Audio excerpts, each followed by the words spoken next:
Good morning to all of you. You are welcomes to CR International Online Study System.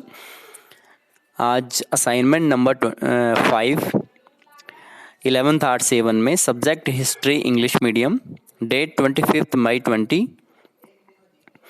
Topic है comparison between modern and hunter gatherer human. Modern human आधुनिक मानव के अंदर और Hunter gatherer संग्राहक जो खाद्य संग्राहक मानव के अंदर जो भी अंतर है उसके बारे में जिक्र यहाँ पे किया गया है। मॉडर्न ह्यूमन, इसके अंदर हम देखते हैं बहुत से इतिहासकार इस बात पे जोर देते हैं कि पहले के जितने भी लोग होते थे उनके अंदर अगर हम कंपैरिजन करें तो मॉडर्न ह्यूमन में और हंटर ह्यूमन में बहुत बड़ा अंतर है। हंटर ह्यूमन ज़्यादातर शिकार करने के बाद अपना गुजारे लायक चीज़ें जोड़ पाता था, लेकिन मॉडर्न ह्यूमन के पास में बहुत से तकनीकी औजार हैं, उनके पास में बहुत सारे विकल्प हैं। और इस चीज़ का हमें पता कैसे लगता है कि हंटर ह्यूमन अलग तरह की ज़िंदगी जी पाता था?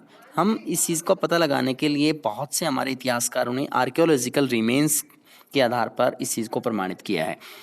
मॉडर्न ह्यूमन की कुछ विशेषताएं यहाँ पे दी गई हैं कि आज के समय में हंटर गैदरर सोसाइटीज़ जो हैं वो अलग अलग तरह की इकोनॉमिक एक्टिविटीज़ के अंदर जुड़ी हुई हैं, जो शिकार करना या खाद्य संग्राहक इकट्ठा करना इस तरह का काम में लगे हुए हैं। तो उससे प्रमाणित है कि शायद पहले भी इस तरह की गतिविधियां रही होंगी।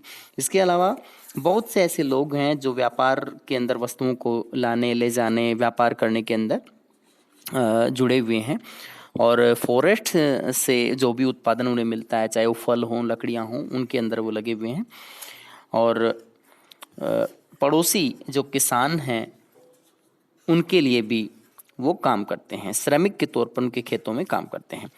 इसके बाद आगे बताया, moreover these societies are totally marginalised in all senses, geographically, politically, socially. भौगोलिक रूप से, राजनीतिक रूप से, सामाजिक रूप से इस तरह के जो समुदाय हैं वो काफ़ी हद तक हर प्रकार से मतलब कमज़ोर साबित हो रहे हैं या उनकी संख्या कम हो रही है और वो एक स्थान से दूसरे स्थान पर जाते रहते हैं। The condition in which they live are very different from those of early humans. वे शुरुआती जो जीवन जिस तरह का मानव जीता था, शुरुआती मानव जिस तरीके का जीवन जीता था उससे बहुत अलग तरीके की ज़िंदगी जीते हैं।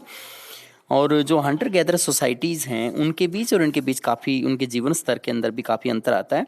और बहुत सा ऐसा विवादित जो डाटा है, बहुत से ऐसे मुद्दे हैं जिनके अंदर हम हंटिंग और गैदरिंग की जो एक्टिविटीज़ हैं उनकी इम्पोर्टेंस का आपस में सहसंबंध स्थापित करके देख सकते हैं। इसके अंदर बताया गया है कि इनका जो सामाजिक वर्ग है उसके अंदर the movement from place to place, एक स्थान से दूसरे स्थान पे जाना, समूह के अंदर रहना, समूह के आकार के अंदर जिस तरह का आकार वो रखते हैं उनके अंदर अंतर मिलता ही है। Both women and man are contributed to the food supply, भोजन की आपूर्ति को सुनिश्चित करने के लिए महिला और पुरुष दोनों मिलकर के अपनी भूमिकाएं अदा करते हैं। अब हंटर ह्यूमन के अंदर बताया गया कि हंटर ह्यूमन किस तरीके से शिकारी समुदाय अपने ये भी सब इसी बात से पता चलता है कि आर्कियोलॉजिकल जो रिमेन्स हैं उस इतिहास से इसको ढूंढने का प्रयास करते हैं हमारे इतिहासकार, हमारे पुरातत्वविद इसमें पता लगाते हैं, सोशल फैक्टर्स इसमें काम करते हैं। जैसे मैंने बताया गया है कि 5 लाख साल पहले हंटिंग की जो एक्टिविटी है वो स्टार्ट हुई है, उसका प्रमाण मिलता है हादजा समुदाय से। इसमें शेल्टर के बारे में बता रखा है कि इनकी जो शरण स्थली या आश्रय बनाने का जो काम है वो 7 लाख साल पहले के कुछ औजार इस तरह के मिले हैं जिनसे पता लगता है कि शायद शेल्टर का निर्माण उन्होंने किया होगा, शायद गुफाओं का निर्माण। इकोनॉमिक फैक्टर्स, हंटिंग की जो एक्टिविटीज़ है 5 लाख साल पहले हुई है, इनके अंदर गैदरिंग का काम है, फोरेजिंग का काम है, ये सब इससे जुड़े हुए काम थे। इसके बाद में पशुपालन का जो काम है 10,000 से 4,500 साल पहले स्टार्ट हो पाया, और इसके बाद में खेती है या फिर चरवाहे का जो काम है वो 10,000 साल पहले हो पाया है। पास्चर लैंड्स के अंदर इन पशुपालन का काम वो लोग करते थे।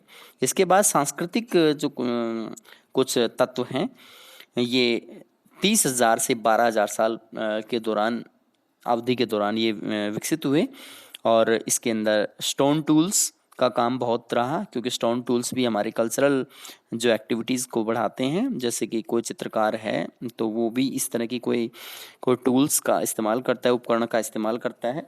कोई चित्रकार इस तरह के उपकरण का इस्तेमाल करता है, कोई मूर्तिकार कर सकता है। आर्ट के पेंटिंग का काम है, कम्युनिकेशन स्किल एंड लैंग्वेज।